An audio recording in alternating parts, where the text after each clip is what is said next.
So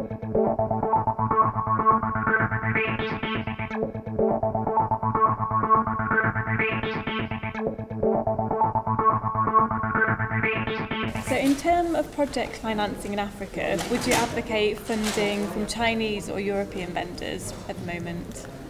Well, in terms of project financing, I would advocate funding from wherever it arrives, in the sense that what is important for us is to get the money to fund our networks. It is true that in this moment, given the overall environment in terms of financing, Chinese banks and institutions have much deeper pockets, and they are much more behind the vendors, namely Huawei and ZTE, in finding solutions and finding projects to finance, especially in emerging markets like South Africa. And what are your views on towers and infrastructure sharing? Do you think they're a source of financing or capital expenditure, or even both? This is very much linked to the first question, in the sense that operators in markets like South Africa have to find ways of funding and of saving costs that are some way thinking out of the box. Agreements like the one we had with American Towers is exactly in this direction, in the sense that from one side we have managed through the selling of our towers to American Towers to get a very good source of financing and decreasing our capex needs for the next years. And on the other side, we have given and outsourced an activity to a company that does this for a living, and they are expert in that. So at the end of the day, they are optimizing our costs. What about the experience of new entrants in South Africa? But can you tell me about their role in national roaming and regulatory role in supporting competition? Look, in South Africa, the new entrants like Cell C have been dealing quite heavily with regulators and with competition authorities. Their role is fundamental in terms of fostering competition, and we have had so far very good support from them in the last couple of years. We managed to have an agreement in terms of asymmetry that we hope is going to be extended for a longer time than its natural expiration date. And on the other side, we managed since the beginning to have a national roaming agreement signed that allowed us to be up and running since day one, which is something that not necessarily happens in other parts of the world. So what's Telstra's position in emerging markets? Well, Telstra are completely focused on growing in Asia. Asia's our backyard.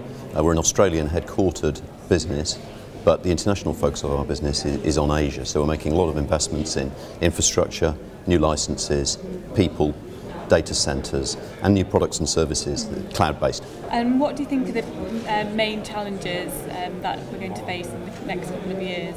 Okay, well, obviously the level of growth is slowing down in Asia. So the Asian Development Bank have just announced that growth slowed in Asia from 7%. They've revised their forecast down to 6%. So the growth isn't going to be as fast as it was, but there's still significantly more growth in Asia than there is in Europe. So the opportunity for us is to build a scale business and start to deliver services to our customers as quickly as possible. So are there prospects for consolidation in Europe, and what could this do to ratings? Well, it's been long discussed, but we haven't seen much of it happening. I think the main question is whether regulators would allow in-market consolidation, because that could help the margins and especially mutualize the investments among the carriers. So given the large investments required for fixed and mobile broadband, it's something that could be very helpful. And what sectors of the telecom industry have favourable rating dynamics? Well, these days you're looking mostly at the cable segment, and cable has been very successful in tapping the markets and especially pushing out their debt maturities since the beginning of this year. Also, we think the operating prospects are very good because you see revenue growth, and it's coming from people taking on their cable TV bill additional services such as telephony or broadband. So you run an M&A advisory boutique. Are there things that an M&A boutique can offer which is different from investment banks and which is relevant to telecom deals? Well, telecom deals tend to be large and complex and involve a lot of people, and as a result, frequently confidentiality and discretion is absolutely key, and it's a lot easier to achieve that with a boutique than it is with a large investment bank. If you go to an investment bank as a prospective client with your biggest secret, and you say, I'd like you to work on this mandate, but please tell no one about this, a large investment bank will probably have to tell about 20 people in an organization in order just to take the piece of business, to take it through conflict clearance and so on. Well, obviously a boutique M&A house will just have to inform a couple of people. So that's the first difference. And the second difference is in the sort of top M&A boutiques, you've got some very experienced M&A practitioners who are giving day-to-day attention to their clients, and that's something a little bit harder to do when you work at a large investment bank because you're having to cope with multiple clients. And what do you think makes a company successful at executing M&A? Well, a whole bunch of different things, but one of the secret ingredients, well, I don't know if it's so secret, but one of the ingredients which is particularly hard to achieve is quick decision making. And so M&A can form part of a strategy, and you can have a whole bunch of parameters and criteria that you're pursuing in order to execute your M&A strategy. But the reality is that M&A opportunities arise unexpectedly. You don't control the timetable.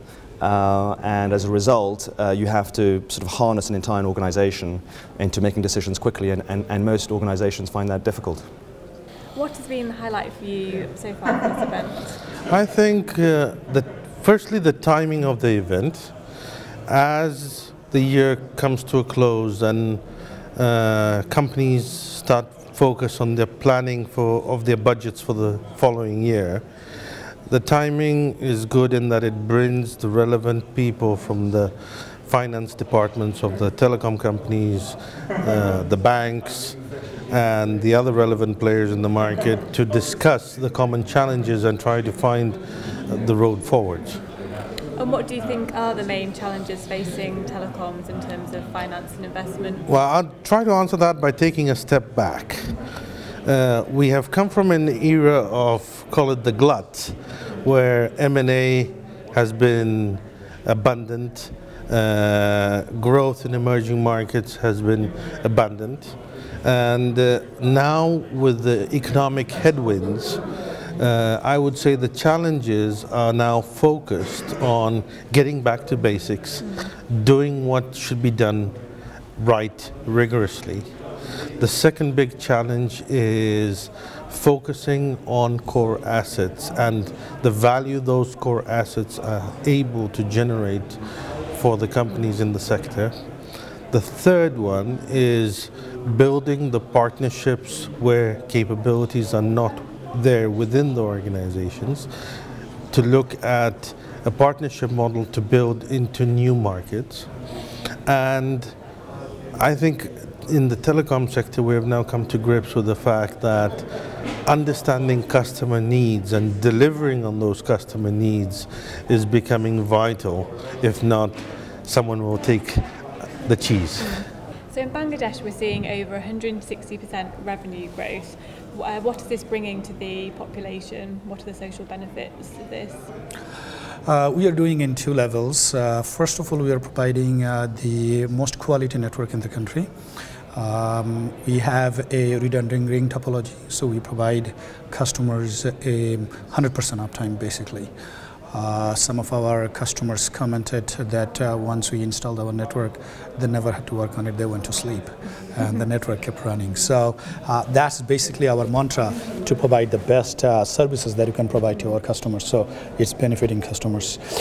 Other aspect of it is we are providing or we will provide services to Bangladesh Post Office, where the applications are designed in such a way general public who are out of digital communications today, all of them will be part of this system, digital system.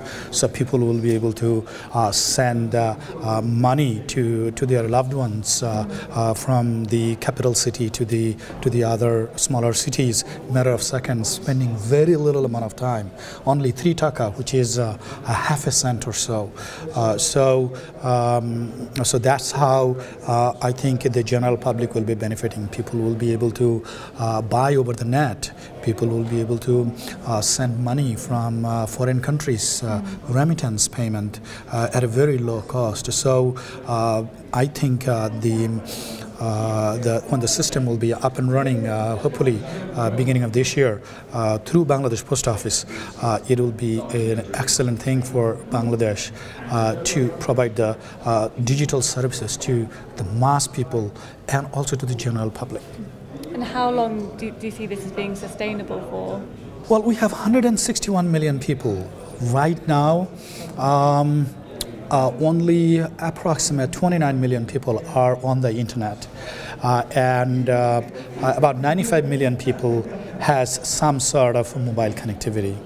So 29 million people over the internet, we got 161 million people, so we still got a long way to go, at least 6-7 times. So I think, and also population is growing, population is stagnant, or it is not one of those European or North American population that it is declining. Our population is growing. So I think these will stay quite a long time.